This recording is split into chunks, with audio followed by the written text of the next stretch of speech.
Hello बच्चों, तो मैं हूं सीपी सर और आप लोग देख रहे हैं physics classes bye CP sir YouTube channel. तो बच्चों, आजकल हम लोग देख रहे हैं 12th क्लास की फिजिक्स और फिजिक्स में चैप्टर नंबर 2 चल रहा है, वैद्युत फ्लक्स तथा गॉस की प्रमेय। और बच्चों, उसमें 5 लेक्चर हो चुके हैं। पिछले 5 लेक्चर में 5वें लेक्चर में आपने देखा था गॉस प्रमेय के अनुप्रयोग और उसमें पहला अनुप्रयोग आप देख चुके हैं। आज हम लोग दूसरे अनुप्रयोग पर बात करेंगे बच्चों। दूसरा अनुप्रयोग क्या है देख लेते हैं। अनंत विस्तार की एक समान आवेशित अचालक सीट के निकट वैद्युत क्षेत्र।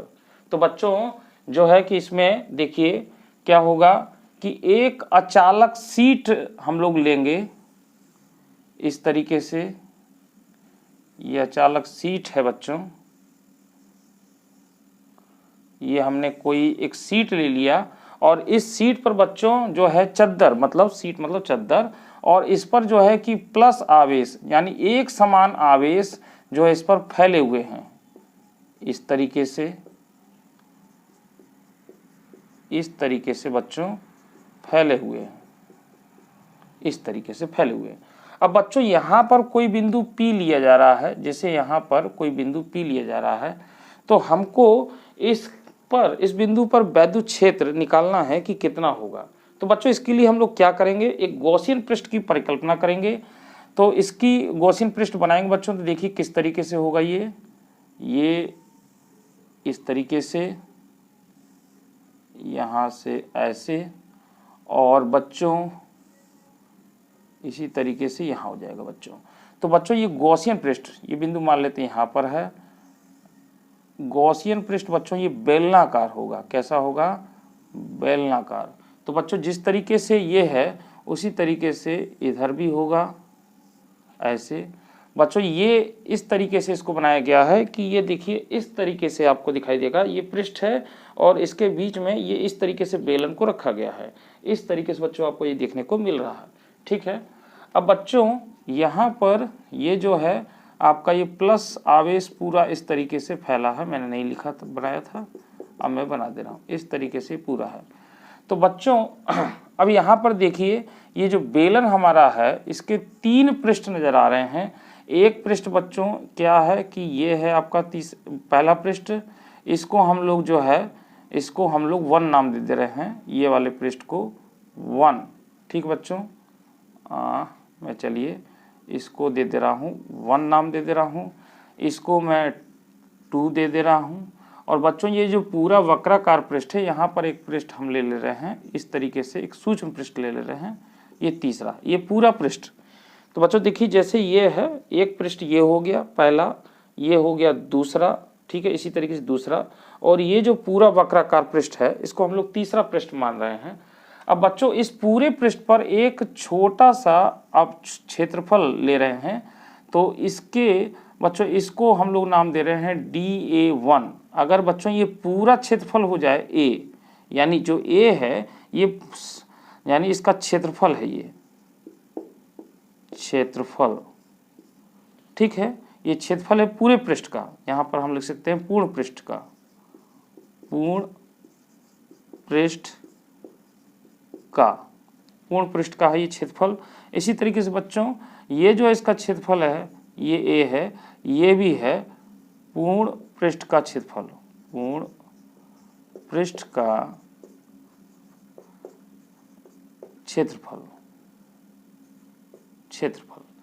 तो बच्चों यहाँ पर हमने एक छोटा सा पृष्ठ क्षेत्रफल लिया है जिसकी दिशा देखिए बच्चों इसकी ऐसे होगी, यानी वेक्टर dA1, वेक्टर dA1 का A1 का मतलब इस A का एक छोटा सा हमने पृष्ठ लिया है बच्चों। अब बच्चों इसी तरीके से इसमें भी एक छोटा सा हम लोग पृष्ठ ले लेंगे और इसकी जो दिशा होगी बच्चों ये हो जाएगी वेक्टर dA2। तो बच्चों देखिए क्षेत्रफल की जो दिशा होगी वो पृष्ठ के लंबवत बाहर की ओर होगी, यानी ऐसे। तो देखिए इधर की ओर है। इसी प्रकार बच्चों देखिए ये पृष्ठ ऐसा है तो इधर की ओर होगा, ठीक है।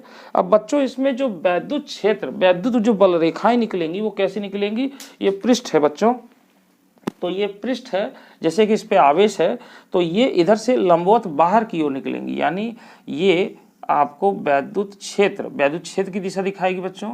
इस तरीके से इस पे भी हम मान सकते हैं, यहाँ पर इसी पर हो गया ये, कोई बात नहीं, इस पे वेक्टरी इसी तरीके से बच्चों इस पर इधर ऐसे, इसकी ओर भी बना सकते हैं बच्चों, ये इधर की ओर हो गया, इधर की ओर हो गया, ऐसे इधर भी निकलेंगी इधर भी निकलेंगी। ये वैद्युत क्षेत्र की दिशा हो गई बच्चों, तो ये वैद्युत क्षेत्र की दिशा हो गई, इस तरीके से ऐसे निकलेंगे बच्चों, ठीक है। तो बच्चों देखिए इससे भी ये जो पास हो रही है यहाँ पर देखिए ये वेक्टर ई की दिशा है। तो बच्चों ये आप यहाँ पे देख रहे हैं कि क्षेत्रफल की दिशा यानी इस छोटे से क्षेत्रफल की दिशा और वैद्युत क्षेत्र की दिशा एक ही है। तो इसका मतलब कि यहाँ पर जो थीटा बनेगा वो 0 डिग्री बनेगा। और बच्चों इसमें भी क्षेत्रफल की दिशा देखिए कुछ इस प्रकार से आपको नजर आएगी, यानी वेक्टर ई। तो यहाँ पे भी जो थीटा होगा वो 0 डिग्री होगा। अब बच्चों बात कर लेते हैं यहाँ पर कि इसके जो तीसरा पृष्ठ है तो इसके क्षेत्रफल की दिशा क्या होगी बच्चों, जैसे ये है तो इस पर लंबवत बाहर की ओर होगी, यानी इस पर जो होगी ये बाहर की होगी, इसको हम लोग DA3 दे देंगे, तीसरा पृष्ठ है बच्चों। और बच्चों इसमें जो वैद्युत क्षेत्र की दिशा होगी वो क्या होगी, ये होगी, ये आपका जो ये लिखा गया यहाँ पे ऐसे बना देते हैं, इसको ना बना कर कैसे बना देते हैं। तो ये देखिए ये इसकी दिशा हो गई। तो इन दोनों के बीच में बच्चों ये कोण कितना हुआ, ये 90 डिग्री हुआ, यानी ये थीटा जो होगा वो 90 डिग्री का हो गया बच्चों। तो बच्चों इस पृष्ठ से और इस पूरे पृष्ठ से और इस पृष्ठ से वैद्युत फ्लक्स निकाल के जोड़ देंगे तो हमें इस संपूर्ण जो है बेलन से निकलने वाला फ्लक्स मिल जाएगा। तो चलिए कैसे इसको करते हैं देखते हैं। यहाँ पे मैंने सारा कुछ दिखा दिया है। यहाँ पे लिखते हैं पृष्ठ, ब्लैक से लिख ले,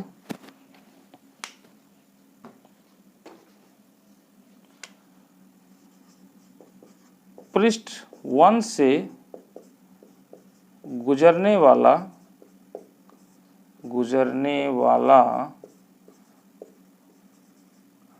वैद्युत फ्लक्स।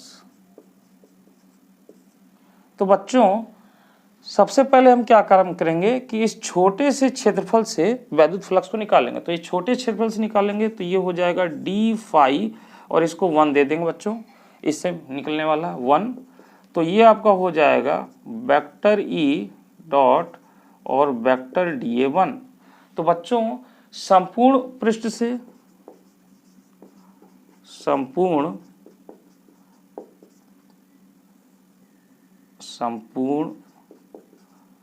पृष्ठ से फ्लक्स, शॉर्ट में हम लिख देते हैं फ्लक्स, ठीक है। तो बच्चों संपूर्ण पृष्ठ से क्या हो जाएगा, तो इसका इंटीग्रेशन कर देंगे बच्चों, इसका हो जाएगा, इसका इंटीग्रेशन हो जाएगा d फाई 1 बराबर, और इसका इंटीग्रेशन हो जाएगा बच्चों तो ये हो जाएगा e DA कॉस थीटा, ठीक है बच्चों। तो यहाँ पर हम लोग लिखेंगे कि ये थीटा है वो आपका वेक्टर E व वेक्टर DA1 के बीच का कोण है, तो बच्चों इसका इंटीग्रेशन क्या हो जाएगा, तो ये हो जाएगा फाई 1 पूरे पृष्ठ का हो जाएगा, ये आपको पूरे पृष्ठ का हो गया। और बच्चों यहाँ पर देखिए कि थीटा बराबर ये जो है क्या है 0 डिग्री। तो बच्चों यहाँ पे 0 डिग्री रख देंगे तो उसका मान क्या हो जाएगा, यानी कॉस 0 डिग्री बराबर होता है 1।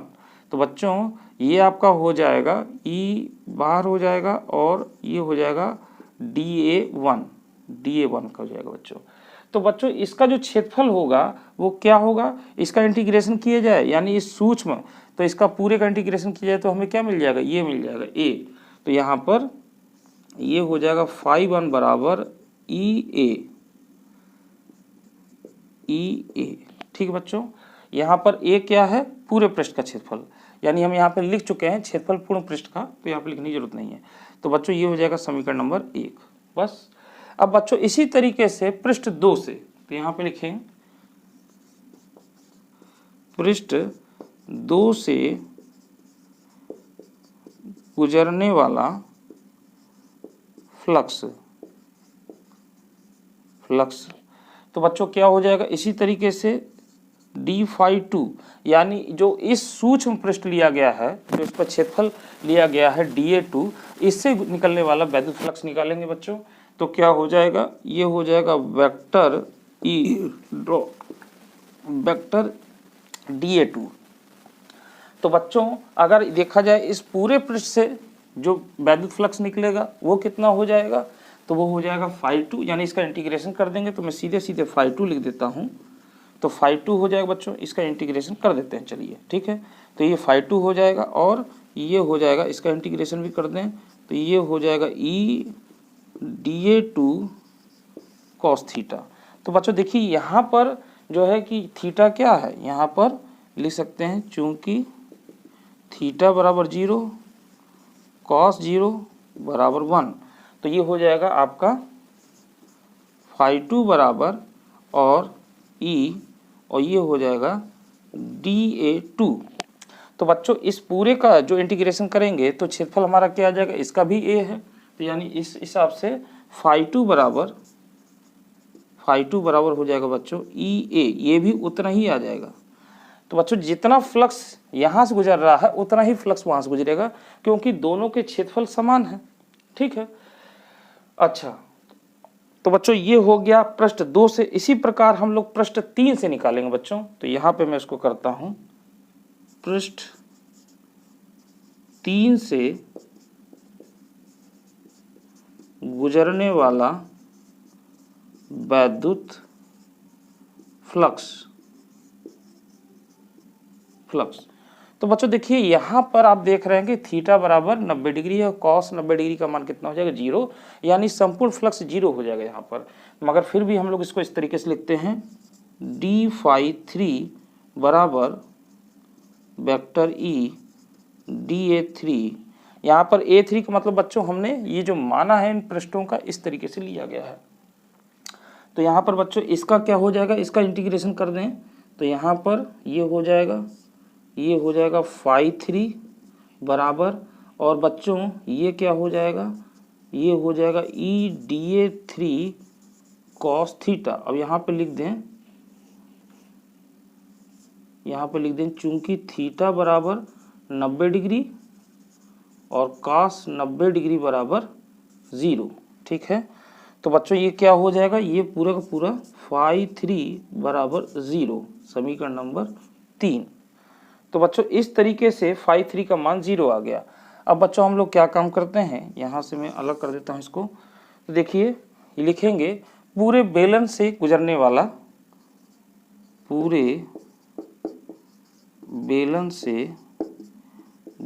वाला संपूर्ण फ्लक्स।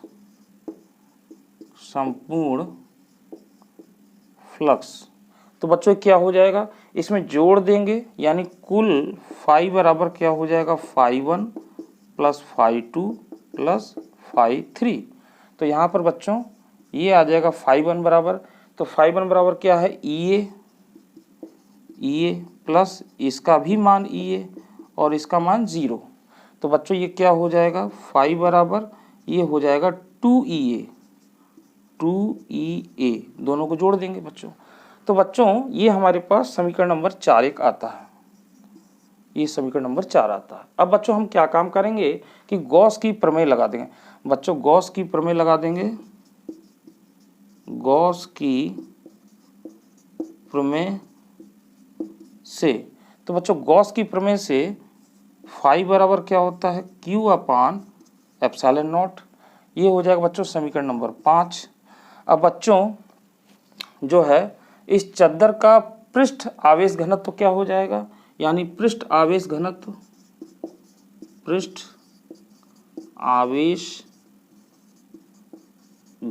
तो बच्चों ये पिछले लेक्चर में पढ़ा चुका हूं। तो इस पृष्ठ आवेश घनत्व बराबर क्या हो जाएगा Q/A, और बच्चों इसको हम लोग सिग्मा से दर्शाते हैं। तो बच्चों Q का मान क्या हो जाएगा, या Q बराबर क्या हो जाएगा सिग्मा A, और बच्चों इसको समीकरण नंबर 6 मान लेते हैं, ठीक है। अब बच्चों यहाँ पर देखिए सबसे पहले हम लोग क्या काम करते हैं कि समीकरण 4 व 5 से, तो देखिए समीकरण 4 में फाई है, यानी इससे भी विद्युत फ्लक्स आ रहा है और इससे भी विद्युत फ्लक्स आ रहा है। तो समीकरण 4 व 5 से लिखते हैं, समीकरण 4 व 5 से। तो क्या हो जाएगा बच्चों, यानी फाई है, दोनों के बाएं पक्ष बराबर हैं, तो इसको हम लोग कर लेते हैं 2E बराबर, ये हो जाएगा Q अपान एप्सिलॉन नॉट। तो बच्चों इसको समीकरण नंबर 7 दे देते हैं। अब बच्चों क्या काम करते हैं, थोड़ा इसको आगे ले जाते हैं। तो बच्चों समीकरण 6 से Q का मान समीकरण 7 में रखते हैं। समीकरण 6 से Q का मान समीकरण 7 में रखते हैं। Q का मान समीकरण 7 में रखने पर तो देखिए क्या हो जाएगा बच्चों, यहाँ पर Q का मान रख देंगे सिग्मा A, तो ये हो जाएगा 2EA बराबर, और यहाँ पे हो जाएगा सिग्मा A अपॉन, और बच्चों यहाँ पर एप्सिलॉन नॉट दिया हुआ है। तो बच्चों अब यहाँ पर हम क्या करेंगे कि E को तो यहीं रख देंगे और 2A को नीचे ले आएंगे यहाँ पर। तो E बराबर ये हो जाएगा sigma A upon 2 epsilon not, यानी 2 हम ले आ चुके हैं और A एप्सिलॉन नॉट A, तो A है ही है आपका 2A हमने रख दिया। अब बच्चों याद देखिए A से A कट जाएगा, तो E बराबर आपका क्या हो जाएगा सिग्मा अपान 2 एप्सिलॉन नॉट, और यही हमें यहाँ पर निगमित करना है बच्चों। तो इस तरीके से बच्चों ये आपका आता है कि जो है आपका कोई अगर अचालक सीट है और उस पर एक समान रूप से कोई आवेश फैले हुए हैं, तो उसके निकट अगर कोई बिंदु P लिया जाए, बच्चों यहाँ पे बिंदु ये P है और इस बिंदु P पर हमको वैद्युत क्षेत्र ज्ञात करना है, तो वो इस तरीके से ज्ञात होता है। ये बच्चों डेरिवेशन जो है पिछले डेरिवेशन की तरीके से ही है लगभग। तो अगर आपने वो डेरिवेशन नहीं देखा हो तो उसको एक बार फिर से देख लें, और ये डेरिवेशन बहुत इंपॉर्टेंट बच्चों, इसको अच्छे से एक बार आप प्रैक्टिस करें और इनको लगाने का अभ्यास करें, बार बार इनको समझें, ठीक है। ये बोर्ड परीक्षा में बहुत ज़्यादा आते हैं, तो एक बार इसका स्क्रीनशॉट ले लीजिए बच्चों। 1 2 3 ठीक। तो बच्चों ये वीडियो आपको कैसा लगा, अगर अच्छा लग रहा है तो इसको लाइक करें, ज़्यादा शेयर करें, दूसरे बच्चों तक पहुंचाएं और कमेंट्स करें। बच्चे कमेंट्स बिल्कुल नहीं कर रहे हैं, इसके लिए हमें समझ में नहीं आ रहा कि बच्चों को कैसा लग रहा है। कमेंट्स करके आप ज़रूर बताएं, अपनी इच्छा को बताएं कि आपको कितना समझ में आ रहा है या कौन से पॉइंट समझ में नहीं आ रहे हैं, और इसमें अपने सुझाव दें, ठीक है बच्चों। तो आज की वीडियो में इतना ही। अगली वीडियो में हम लोग फिर इसके अनुप्रयोग नेक्स्ट अनुप्रयोग पर बात करेंगे। तब तक के लिए मुझे दीजिए धन्यवाद।